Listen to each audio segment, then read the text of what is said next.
आप सबका यहाँ स्वागत।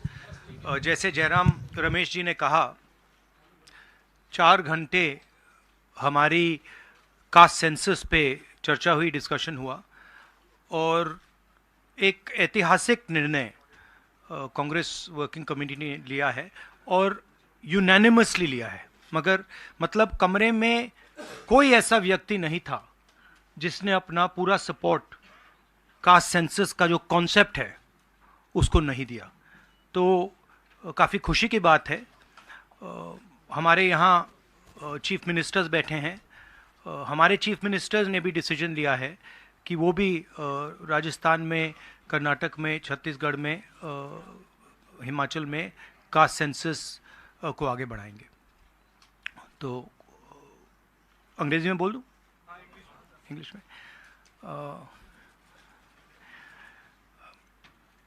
There's a very big decision taken today by the Congress Working Committee.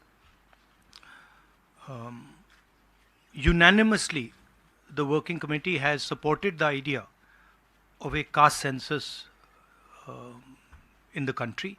And I think it is a very, very progressive step, a very powerful step for the emancipation of the poor people in our country. We've also our chief ministers are also believe that it's an important step for them to take. So our states are also considering this and actioning this this step. If you have any questions, please feel free to ask them. एक minute एक करके संजीव, एक minute please रुक जाइए।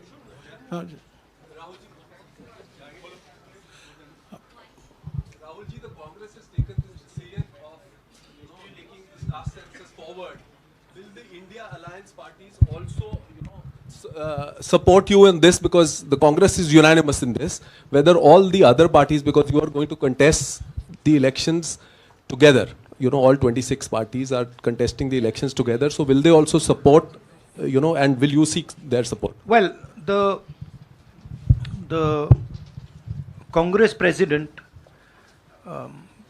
today chaired the meeting of the highest body of the Congress party, and the entire Congress party has decided that it is going to wholeheartedly not just support the idea of the caste census, but force the BJP to carry out the caste census or then get out of the way so we can carry out the caste census.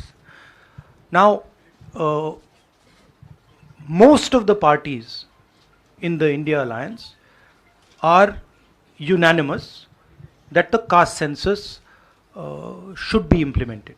There might be a few who might have a slightly different position, and that's fine. We are quite flexible. We are not a fascist system. We are quite flexible. If somebody has a slightly different opinion, there's no problem. They can have that opinion. But I am confident that the vast majority of the Indian Alliance is going to support and push the idea of the caste census. हाँ जी madam. Hindi में बोल देता हूँ। आपका सवाल था कि क्या इंडिया अलायंस भी कास्ट सेंसस को सपोर्ट करेगी, तो मैंने कहा कि देखिए, कांग्रेस प्रेसिडेंट ने हमारी जो सबसे बड़ी डिसीजन मेकिंग बॉडी है उसमें निर्णय लिया है कि हम कास्ट सेंसस को इम्प्लीमेंट करेंगे।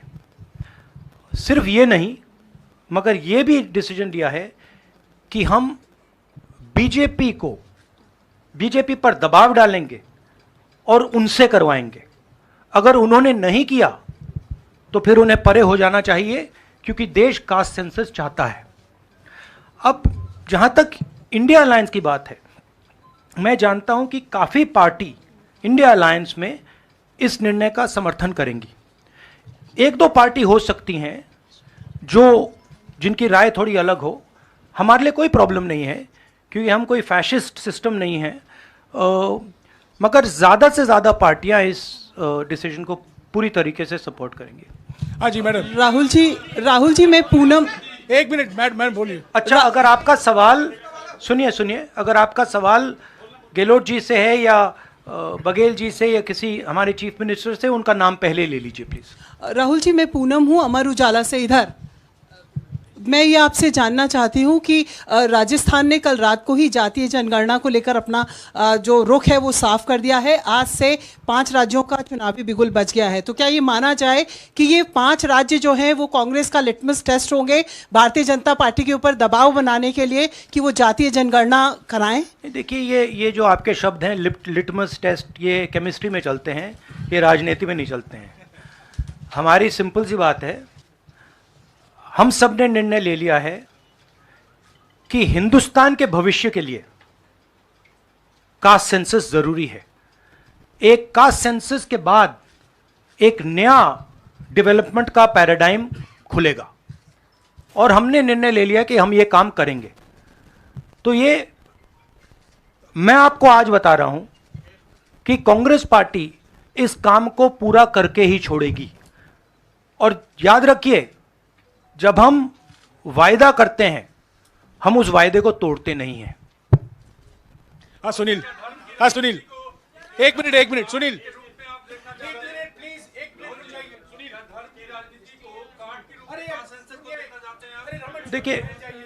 देखिए नहीं, मैं इसका जवाब देता हूं। देखिए, ये कास्ट और धर्म की बात नहीं है, ये गरीबी की बात है। हिंदुस्तान के ओबीसी, हिंदुस्तान के दलित, हिंदुस्तान के आदिवासी और हिंदुस्तान के गरीब लोग, इनके लिए यह काम किया जा रहा है। आज क्या हो रहा है, 2 हिंदुस्तान बन रहे हैं, एक अदानी जी वाला और दूसरा सबका। कास्ट सेंसस साफ दिखा देगा कि हिंदुस्तान में लोग कितने हैं, कौन है, और हम वहां नहीं रुकेंगे। उसके बाद इकोनॉमिक सर्वे होगा तो हमें यह भी पता लग जाएगा कि कितने लोग हैं, धन किसके हाथ में है, धन कहां है, एसेट्स किसके हाथ में है। और फिर जैसे मैंने कहा, जो एक्सरे हमें, और मैं कहता हूं शायद इसमें मेरी भी गलती है, जो हमने पहले नहीं किया उसको अब हम पूरा करके दिखा देंगे, क्योंकि इस एक्सरे की जरूरत है। अगर हम नया पैराडाइम, नया डेवलपमेंट का पैराडाइम चाहते हैं जहां सबको न्याय मिले, उसके लिए हमें कास्ट सेंसस करना ही होगा। Sir, you've heard the Prime Minister in Hyderabad, give his counter to the caste census and about, the rights and what will happen to southern states and the various things. How do you view that? And also for the Karnataka Chief Minister, why doesn't he go ahead with the release of the caste census data? We are in discussions. We are very clear what our direction is. Those actions will be taken. I'll also let Siddaramaiah ji directly answer your question. So first, let me ask him to. You haven't answered that. I'll come back to you. He's asking about caste census in Karnataka. Our previous government in Karnataka, that is, the government, our Congress government was there between 2013 and 2018. Normally he doesn't need a mic. In 2014 and 15, we have entrusted this caste census and socio-economic survey of all communities to Permanent Backward Class Commission, headed by one Kantraj, then chairman of the commission. By the time our term is over, the report was not ready. When coalition government was there in Karnataka after 2018,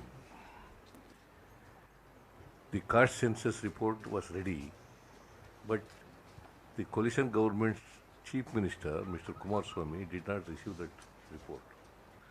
Now the report is lying with the Permanent Backward Class Commission. I requested now the present chairman, Mr. Jaiprakash Hegde, to submit the report to the government. If he submits the report, he will definitely issue the report. With caste census and socio-economic survey of all communities. particularly other backward communities. एक minute please. अरे एक minute रुक जाइए ना. जवाब दे रहे हैं. राहुल जी जवाब दे रहे हैं. On the Prime Minister's, the Prime Minister is making unconnected statements. What the caste census has to do with, representation of the South is very difficult to understand. Now, the problem is that the Prime Minister is incapable of doing the caste census. I'd like to point out something quite interesting. There are हमारे 4 chief ministers हैं. 4 में से 3 OBC वर्ग के हैं.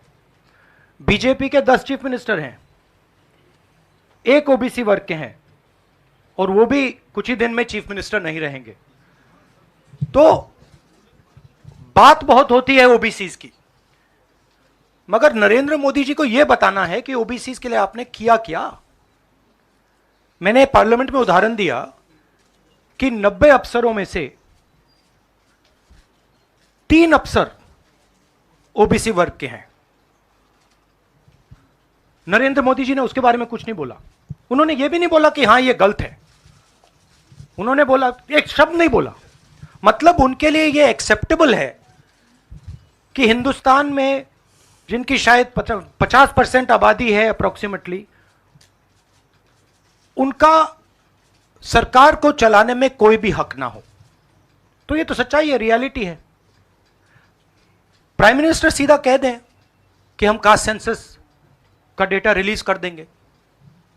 Prime minister सीधा कह दें कि अगला सेंसस कास्ट बेसिस पे होगा. वो कह ही नहीं सकते, क्योंकि प्राइम मिनिस्टर सचमुच में ओबीसी वर्ग के लिए काम नहीं करते हैं. प्राइम मिनिस्टर का काम ओबीसी वर्ग को डिस्ट्रैक्ट करने का, ओबीसी वर्ग के ध्यान को इधर उधर करने का है. जो सच्चाई है कि ओबीसी वर्ग, दलित वर्ग, आदिवासी वर्ग को कितनी भागीदारी मिल रही है, उससे डिस्ट्रैक्ट करने का पूरा सिस्टम बना रखा है आरएसएस ने और नरेंद्र मोदी जी ने. और नरेंद्र मोदी जी उनके मेन इंस्ट्रूमेंट है, मतलब सेंट्रल औजार हैं. उनका यही काम है कि भैया ओबीसी की भागीदारी ना हो, ध्यान इधर उधर जाता जाए.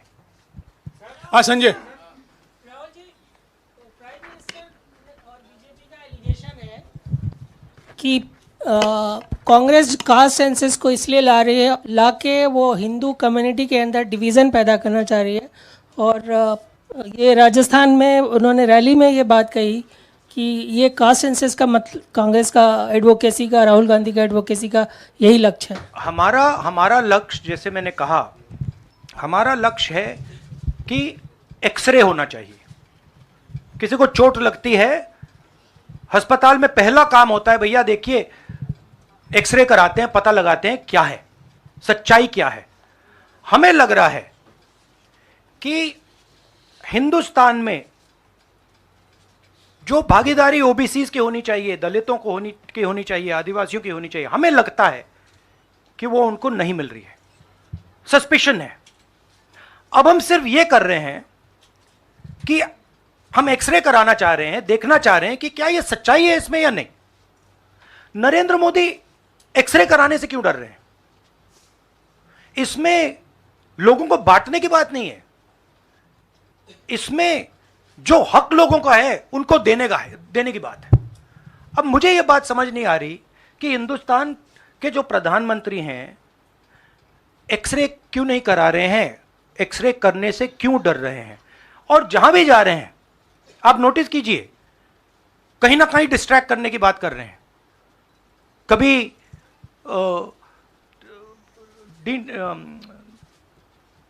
डिलिमिटेशन की बात कर रहे हैं, कभी कुछ और बात कर रहे हैं, कभी साउथ इंडिया की बात कर रहे हैं. मगर एक भाषण में नरेंद्र मोदी जी ने यह नहीं कहा कि देखिए जो राहुल गांधी ने कहा है 90 अफसर जो हिंदुस्तान को चलाते हैं उसमें से 3 लोग सिर्फ ओबीसी वर्ग के हैं. यह सच्चाई है, यह सच्चाई बीजेपी ने एक्सेप्ट की है. और उनको सिर्फ 5% बजट पर कंट्रोल है। यह प्रधानमंत्री अपने भाषण में नहीं बोल पा रहे हैं। क्यों? क्योंकि उनका लक्ष्य कुछ और है। उनका लक्ष्य डिस्ट्रैक्शन का है, और आप देखना डिस्ट्रैक्शन करने के बहुत और तरीके निकालेंगे आने वाले समय में। एक के बाद एक, एक के बाद एक, एक के बाद एक डिस्ट्रैक्शन करने के तरीके दिखेंगे आपको। राहुल जी, एक दो सवाल और ले सकते हैं? हाँ, मौसमी। राहुल जी ये पूछना चाह रहे थे कि जिस तरह से प्रधानमंत्री नरेंद्र मोदी कह रहे हैं, कहा जा रहा है कि कांग्रेस के लिए ये बहुत ज्यादा नुकसानदेह होगा, क्योंकि जो बची कुची अगड़ी जाति कांग्रेस के साथ है वो चिटक जाएंगी। तो पॉलिटिकली आपको लगता है कि ये कांग्रेस के लिए नुकसान वाला सौदा है? ये हमारा पॉलिटिकल डिसीजन नहीं है, ये न्याय का डिसीजन है, ये हिस्सेदारी का डिसीजन है। इसमें कोई पॉलिटिकल कैलकुलेशन नहीं है। हम हिंदुस्तान का जो मैस है, जो 50, 60, 70, 80% हिंदुस्तान की जो आबादी है, उसकी हिस्सेदारी की बात कर रहे हैं, और वो हिस्सेदारी देकर ही हम रहेंगे। ये हमने निर्णय ले लिया है। आप देख लेना, जैसे मैंने कोविड के बारे में बोला था, चाइना के बारे में बोला था, अब मैं बोल रहा हूं कास्ट सेंसस होगा, और हिंदुस्तान के गरीबों की जो हिस्सेदारी बनती है वो उनको मिलेगी, और वो काम कांग्रेस करके दिखाएगी। अजय। राहुल जी, आपने कास्ट सेंसस के बाद इकोनॉमिक सर्वे की बात कही है, वो क्या इकोनॉमिक सर्वे स्टेट में भी होगा क्या, कांग्रेस रूल स्टेट में? एक चीज़, और दूसरा, आपने पार्लियामेंट में कहा था कि आपके पास जो कास्ट सेंसस का डेटा है वो आप अनाउंस करेंगे अगर सरकार नहीं करती है तो। नहीं, तो मैंने आप ये नहीं कब बोला। करेंगे? देखिए हमारे पास कास्ट सेंसस का डेटा नहीं है, क्योंकि कास्ट सेंसस का डेटा हिंदुस्तान की सरकार के पास है। तो ये मैंने कभी नहीं बोला है। मैंने ये बोला कि हिंदुस्तान की सरकार के पास कास्ट सेंसस का डेटा है, हिंदुस्तान की सरकार को उस डेटा को रिलीज कर देना चाहिए, और अगर हिंदुस्तान की सरकार उस डेटा को नहीं रिलीज करेगी तो जब हमारी सरकार आएगी पहले दिन हम उस डेटा को रिलीज कर देंगे। हाँ रवि। सवाल, आपने जो इकोनॉमिक सर्वे की बात की, देखिए सवाल क्या है। सवाल यह है, पहला सवाल जो कास्ट सेंसस से क्लियर हो जाएगा, इस देश में कितनी आबादी किसकी है, ओबीसी की कितनी है, दलितों की कितनी है, आदिवासियों की कितनी है, बाकी लोगों की कितनी है, पहला सवाल। दूसरा सवाल, देश का जो धन है, देश के जो एसेट्स हैं, क्या वो इन लोगों के हाथ में भी हैं या नहीं? देश के एसेट्स में ओबीसी की कितनी हिस्सेदारी है, दलितों की कितनी हिस्सेदारी है, आदिवासियों की कितनी हिस्सेदारी है, देश के इंस्टीट्यूशंस में आदिवासी कितने, ओबीसी कितने, दलित कितने? मैं आपसे पूछ लेता हूं, इस कमरे में दलित कितने हैं? देखिए, ये मजा देखिए, इस कमरे में ओबीसी कितने हैं? हाथ उठा के दिखा दीजिए, देखिए मजा। नहीं, वो आप कैमरामैन है भैया, आपकी बात नहीं कर रहा हूं मैं, इनकी बात कर रहा हूं। तो यह सवाल है, हिंदुस्तान के इंस्टीट्यूशंस में ओबीसी कितने, दलित कितने, आदिवासी कितने? यह सवाल हम पूछ रहे हैं। इंस्टीट्यूशंस के बारे में पूछ रहे हैं, धन के बारे में पूछ रहे हैं, एसेट्स के बारे में पूछ रहे हैं, और आबादी के बारे में पूछ रहे हैं। राहुल जी रवि। राहुल जी इधर राहुल जी इधर राहुल जी इधर राहुल जी, मेरा सवाल, आपने कहा कि प्रधानमंत्री बार बार डिस्ट्रैक्ट करने की कोशिश करेंगे, उसी से जुड़ा सवाल है, क्योंकि प्रधानमंत्री बार बार ये कह रहे हैं कि आप विदेशी ताकतों से मिले हुए हैं और आप देश को तोड़ना चाहते हैं, ये प्रधानमंत्री आरोप लगा रहे हैं। इस पे क्या कहेंगे आप? मतलब इसका क्या कनेक्शन है? हम कह रहे हैं कि जो इस देश के गरीब लोग हैं उनकी हिस्सेदारी कितनी है, वो हैं कितने, हम ये सवाल पूछ रहे हैं। कनेक्शन क्या है? ये वही बात है डिस्ट्रैक्ट करने का, कि भैया उधर देखो, इधर देखो, उधर देखो। जैसे मैंने अभी आपसे पूछा, इस कमरे में ओबीसी कितने हैं, सब लोग इधर उधर देख रहे थे, एक भी हाथ नहीं दिखा मुझे। एक है, हाँ भैया, मेन ये है, ये मेन है। यहां पे ना एक आदिवासी है, ना एक दलित है, ना एक ओबीसी है, तो सवाल उठता है। अब मैं ये नहीं कह रहा हूं सवाल पूछना जरूरी है, मैं सिर्फ सवाल पूछ रहा हूं। उसके बाद डेटा के बाद क्या किया जाएगा उसके बारे में हमने अभी डिस्कशन नहीं किया, मगर हम एक ऐतिहासिक सवाल पूछ रहे हैं। हिस्सेदारी में ओबीसी वर्ग को कितना मिल रहा है, दलित वर्ग को कितना मिल रहा है, आदिवासी वर्ग को कितना मिल रहा है, बाकी लोगों को कितना मिल रहा है? यह हिस्टोरिकल सवाल है और इससे हिंदुस्तान की जो आगे आने वाले का जो इकोनॉमिक मॉडल होगा, पॉलिटिकल मॉडल होगा, इसी बेसिस पे बनेगा। मैंने आपसे कहा कि बीजेपी के 10 स्टेट्स हैं, एक उनका ओबीसी चीफ मिनिस्टर है, तो मध्य प्रदेश में उनकी सरकार जा रही है, राजस्थान में आ रही है, छत्तीसगढ़ में आ रही है, मध्य प्रदेश में जा रही है, तेलंगाना में उनकी जा रही है, हमारी आ रही है। नहीं, सीरियसली कहूं तो माहौल बहुत पॉजिटिव है और मैं चारों जो हमारे स्टेट्स हैं उनके बारे में कह सकता हूं। जो गहलोत जी ने हेल्थ केयर का स्ट्रक्चर जो बनाया है, शायद वो दुनिया में एक ऐतिहासिक हेल्थ केयर का सिस्टम राजस्थान की सरकार ने बनाया है। और जो काम राजस्थान की सरकार ने गरीबों के लिए किया है, ऐतिहासिक काम किया है। कर्नाटक में हमारी जो 5 गारंटीज हैं, जो सोशल प्रोटेक्शन की जो स्कीम्स हैं, वो अनमैच्ड है। आप किसी भी स्टेट में चले जाइए, आप पूछ लीजिए, आपको ऐसा सोशल प्रोटेक्शन का स्ट्रक्चर नहीं मिलेगा। छत्तीसगढ़ में जो किसानों के साथ हमारे चीफ मिनिस्टर ने किया, जो उनको धान के लिए दाम मिलता है, सबसे ज़्यादा मिलता है हिंदुस्तान में। जो कनेक्टिविटी उन्होंने बनाई है, जो हमारे छोटे छोटे डिस्ट्रिक्ट्स में मैन्युफैक्चरिंग यूनिट्स लगवाए हैं, जो ऐतिहासिक काम किया है। और अगर सुक्खू जी के बारे में समझना चाहते हैं तो जब हिमाचल को चोट लगी तो उनका रिस्पॉन्स जो था, जमीनी रिस्पॉन्स, लोगों के बीच में जाकर रिस्पॉन्स, वैसा रिस्पॉन्स शायद मैंने तो पहले नहीं देखा है। तो हमारी जो 4 सरकारें हैं अच्छा काम कर रही हैं। मुझे लगता है हम इन चुनाव में बहुत अच्छा करेंगे। मिजोरम में मैं अभी जा रहा हूं, काफ़ी पॉजिटिव माहौल है और जनरली लोगों में गुस्सा है। 1-2 कारण हैं, बेरोजगारी, महंगाई और जो इनइक्वालिटी बढ़ती जा रही है कि अदानी जी जैसे लोग अमीर होते जा रहे हैं, देश के पूरे एसेट्स उनके हाथ पड़ रहे हैं, और किसान हैं, मजदूर हैं, वो गरीब होते जा रहे हैं। ये सबको दिख रहा है। तो इसीलिए हम प्रिपरेशन कर रहे हैं। कास्ट सेंसस हमारा फाउंडेशन है, मगर जो राजस्थान में इन्होंने हेल्थ केयर के लिए किया, वो हम नेशनल लेवल पे करने की सोच रहे हैं। जो किसानों के लिए ये कर रहे हैं, जो इनका सोशल सिक्योरिटी का स्ट्रक्चर है, वो हम इसको नेशनल लेवल पे इंप्लीमेंट करने की प्लानिंग कर रहे हैं। हमारी सोच है कि जो नरेंद्र मोदी जी और बीजेपी ने नफरत, हिंसा और डर का विजन दिया है, हम देश को मोहब्बत, रिस्पेक्ट और भागीदारी का विजन दें। और मुझे लग रहा है कि देश का जो मूड है वो बिल्कुल बदल चुका है।